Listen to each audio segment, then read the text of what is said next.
Welcome to a Season of Caring podcast where there's hope for living, loving, and caring with no regrets. This is Rayna Neises, your host, and Aly Neises, your co-host. Today, Aly and I will explore advocacy in response to my interview with Kelly Johnson.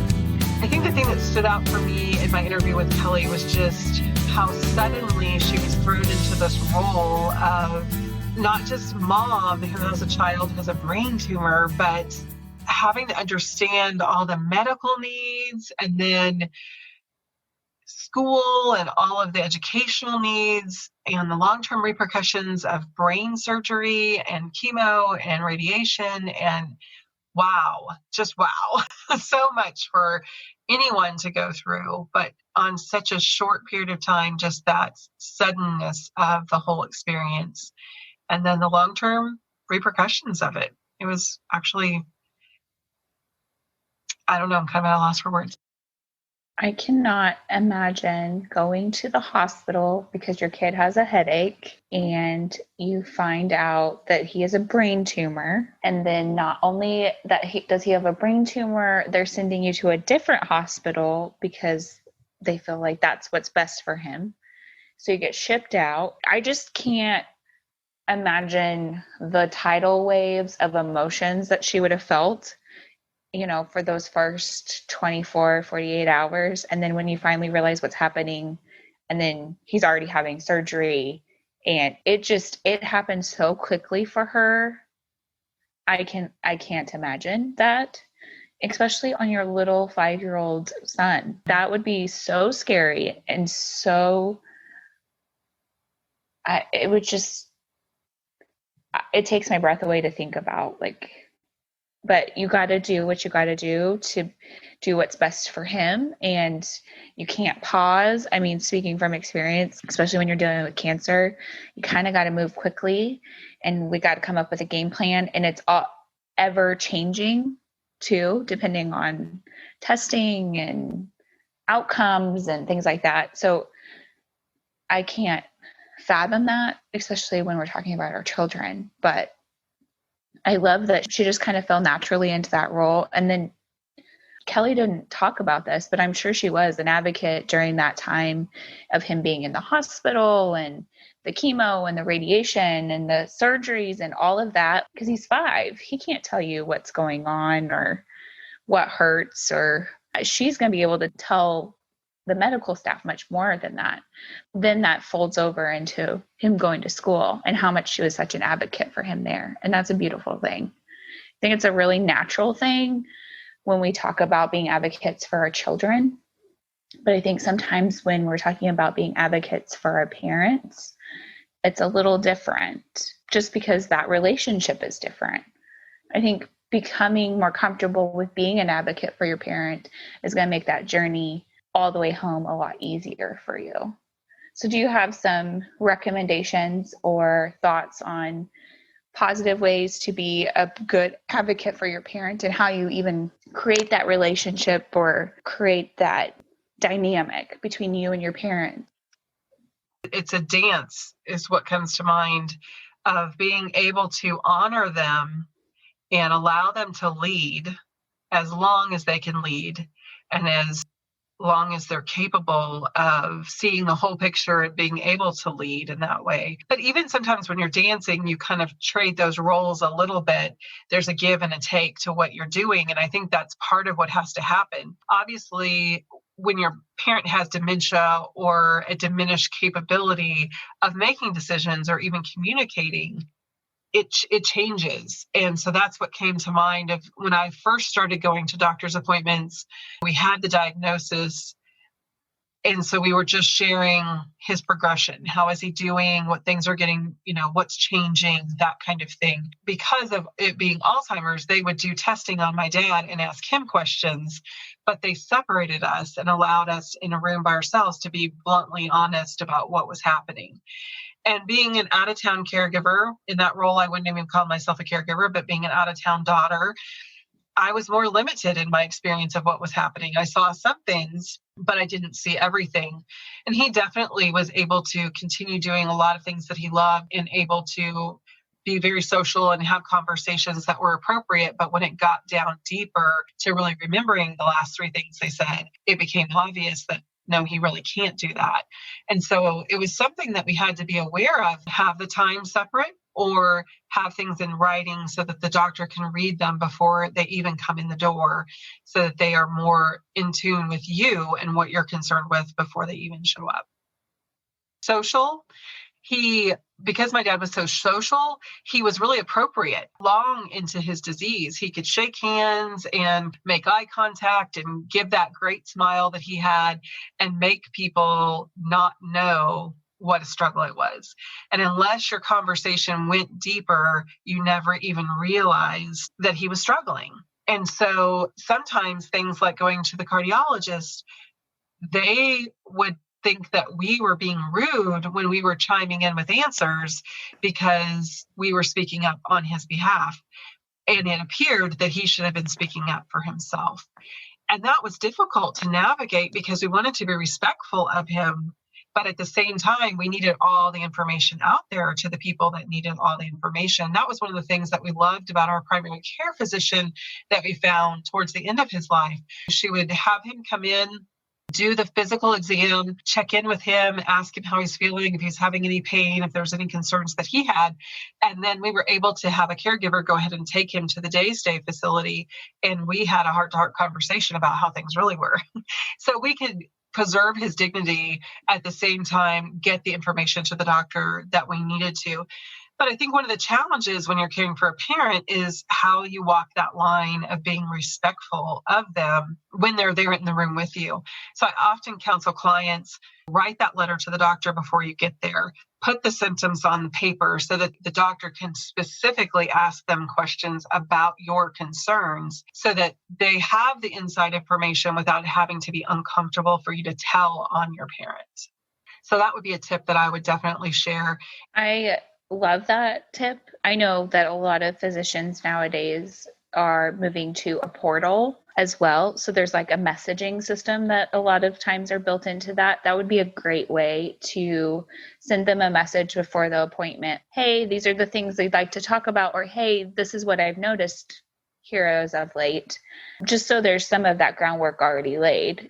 I think you bring up a great point, is that as we walk this journey with being an advocate, especially when we have our mom or dad, our grandparents or whoever that are still cognizant but are having some memory issues, that's sometimes harder. I have found that as a case manager, we call them parrot phrases. So I have some patients that have severe dementia, but if you would go into their room and talk to them, they could have a normal conversation because they've had normal conversations for so long that their brain is still able to click forward and say, what would be socially acceptable? So, how are you today? I'm fine. How is the weather outside? It's great. They've worked so long on working with small talk that they can have a sort of conversation, but once you get down to meaningful conversation, that's when you lose them. And so even as a case manager, I've learned the ones that will kind of give me those parrot phrases. And so I try to ask them other questions, not so that I can test them, but I also need to be able to see their cognitive decline. So I need to be able to showcase that in my documentation. But I've learned who I can bring up or how I can talk about things. And then all of a sudden we're down a rabbit hole and neither of us really understand how we got there because they don't have that mental capacity sometimes to answer the question appropriately. And so they've kind of just weaved their own way.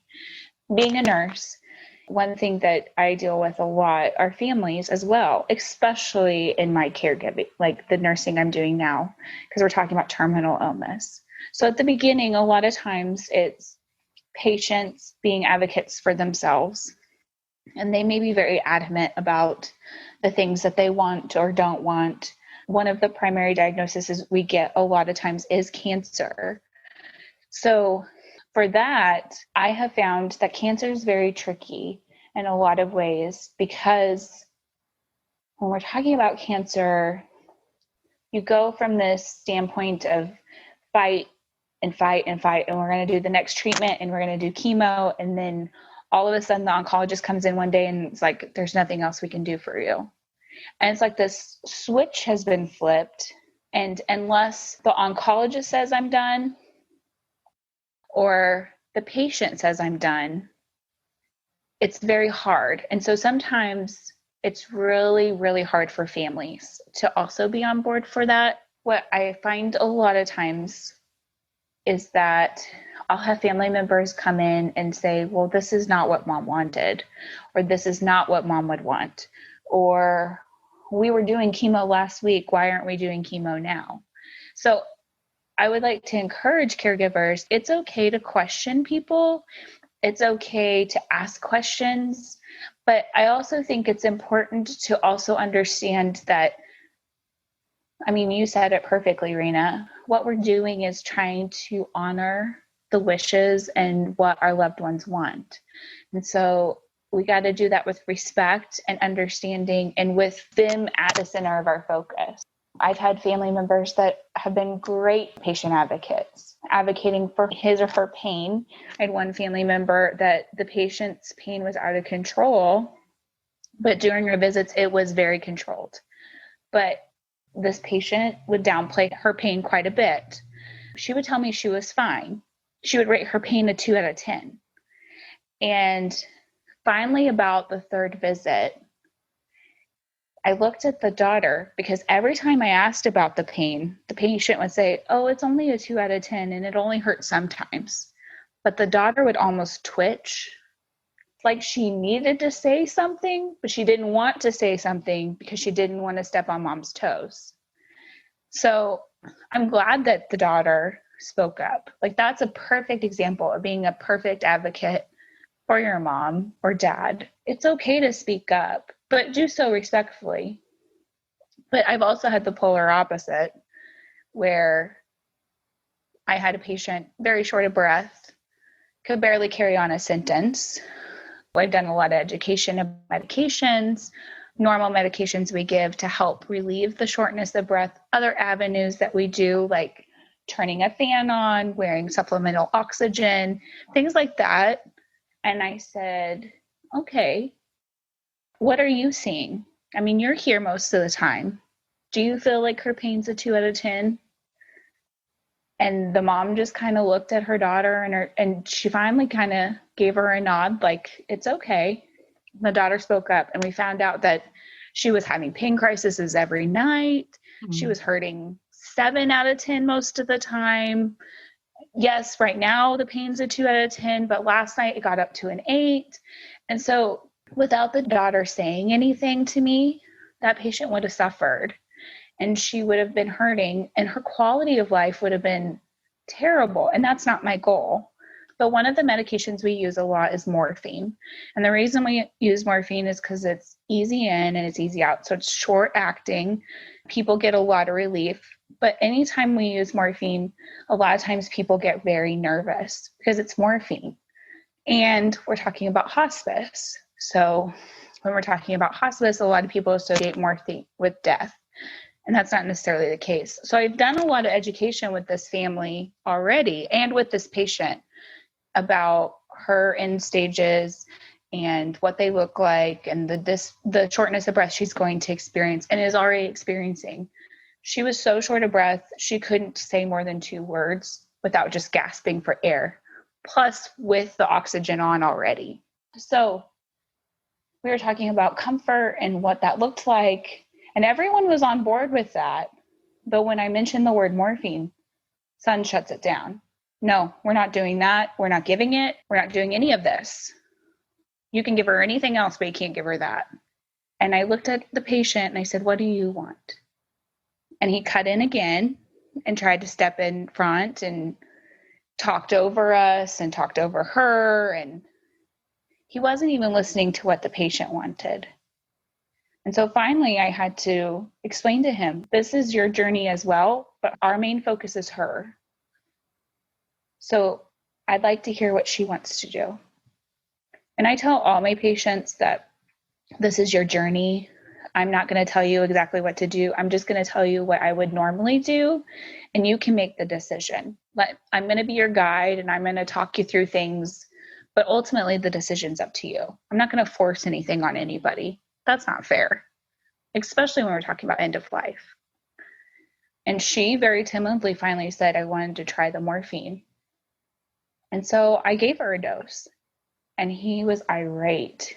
And he was irate from the simple fact that he was uncomfortable with it. Mm-hmm. So I pulled him aside and tried to have another conversation with him to calm him down, to educate, all of that, which he didn't handle appropriately. So I excused myself, and I let my supervisors know what was going on. I let the physician know what was happening.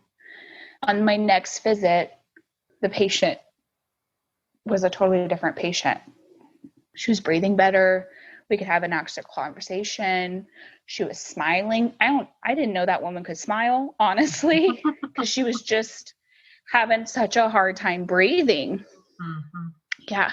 And I just asked her, and I apologized. I told her, I said, you need to understand that they're your advocate, but I'm also your advocate. I also have to speak for you.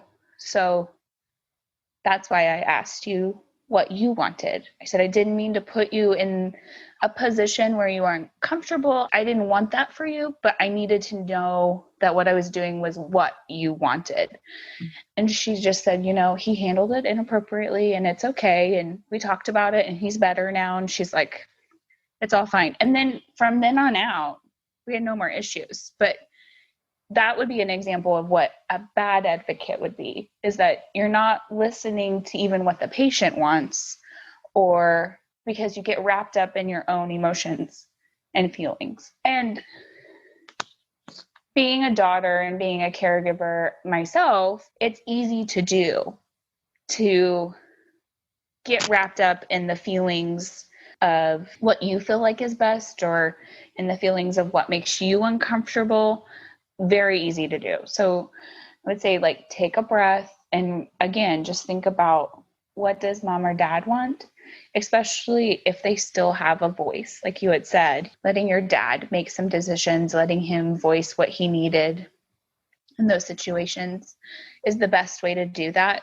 But also, when they don't have a voice, putting them at the center and trying to make sure that you're doing what's best for them. I know you've talked a lot about, is this making dad happy or healthy? So I think that's a great way of being a proper advocate, especially when they no longer have a voice. Is this going to help with his happiness or their health? If it's going to, great. Let's do it and let's move forward. And don't question it. But you can't be bogged down in your own emotions and your own feelings of it, because it gets really cloudy and really messy real quick. That's so true. As a caregiver, we have to acknowledge our own emotions. And sometimes we're just not ready to hear what's being said, or we're not ready to deal with what we're seeing in front of us.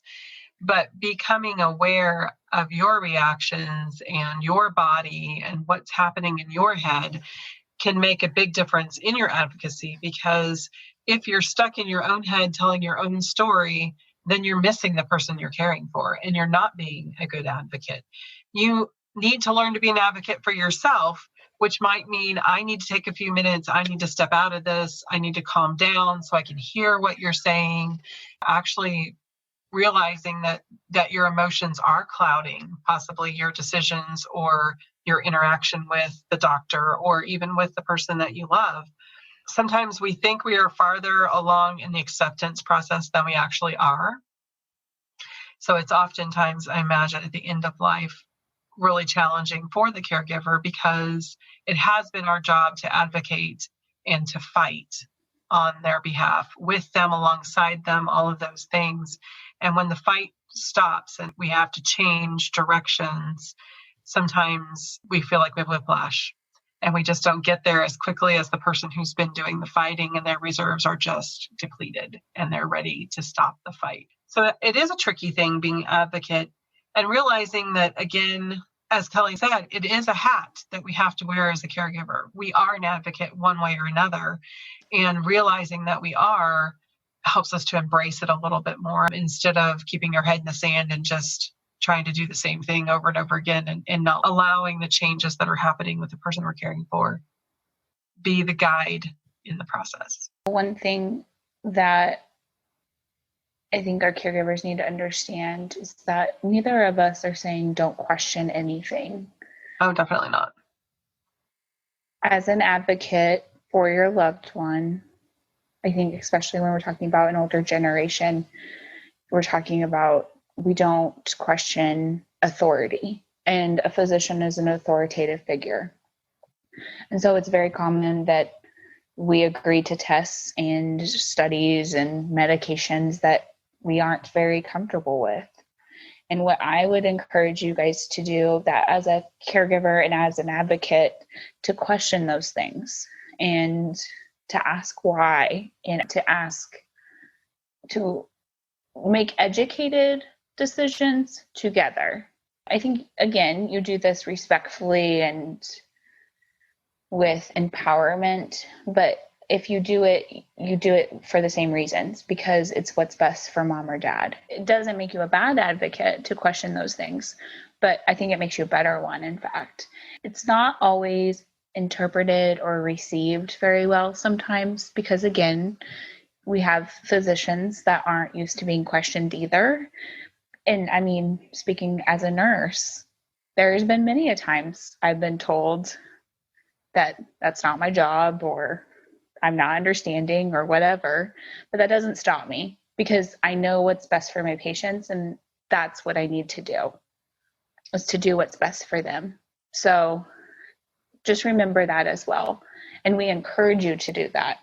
And I also think just reaching out to a family member or somebody in the medical field that has some knowledge, or friending those people and understanding and laying that groundwork and asking their opinion is completely okay as well. And we wish you would do that.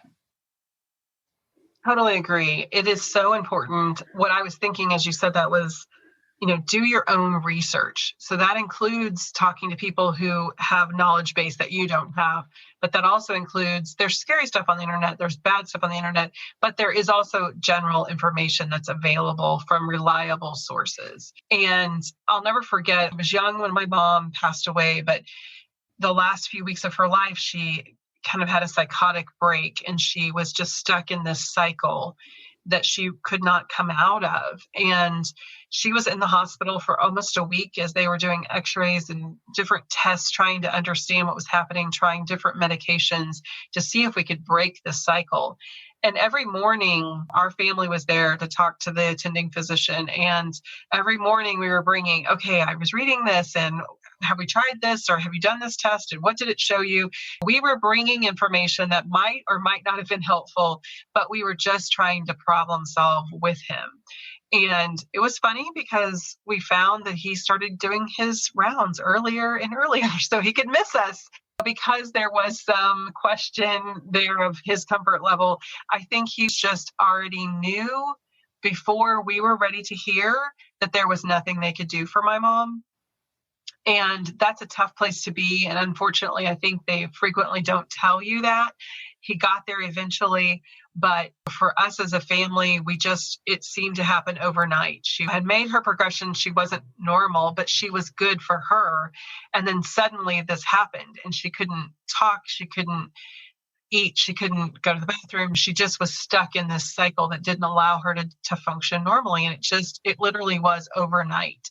So it was hard for us to wrap our minds around. But once we knew that every option had been extinguished, then we knew, okay, it's time for us to let her go. It was a hard thing to do.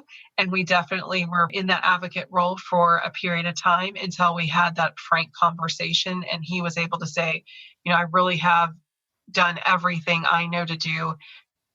There's not anything more we can do. And it was the beginning of saying a goodbye that was not one we were ready for, but one that was required. And I think as you are moving through caregiving, you have to understand how to have conversation.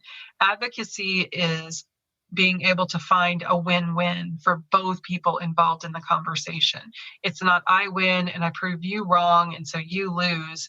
It's a win-win. It's I gain understanding, I offer you suggestions or ideas, you gain understanding from my perspective, and you are heard as well. So really focusing on the win-win in advocacy is what keeps you an advocate versus a bully. I think that's a great point. So caregivers, as you are listening and thinking about your advocacy hat, we hope that you're feeling more comfortable and more confident in that hat. As Aly mentioned, I think having others that you can have conversations with, whether they know more medically or have been down the same road as you're going down with a loved one, that can make a really big difference, because we oftentimes have gut instincts about things, but we're hesitant to jump in and hesitant to offer it up. And I would just like to encourage you, I'd like to give you permission to be an advocate for your loved one and for yourself. If there are things that don't make sense for you, it's okay to be an advocate for you too. It's okay to ask the questions that you need to ask in order to get the answers that help give you the peace that you need to have to continue to make the decisions that are required of you in this season. We hope that you found some interesting things in advocacy and we've got you thinking. Feel free to leave a comment on our website about how you have found yourself an advocate or ways that you're struggling with your advocacy. We'd love to hear from you at aseasonofcaring.com/podcast. Just a reminder, A Season of Caring podcast is created for the encouragement of family caregivers.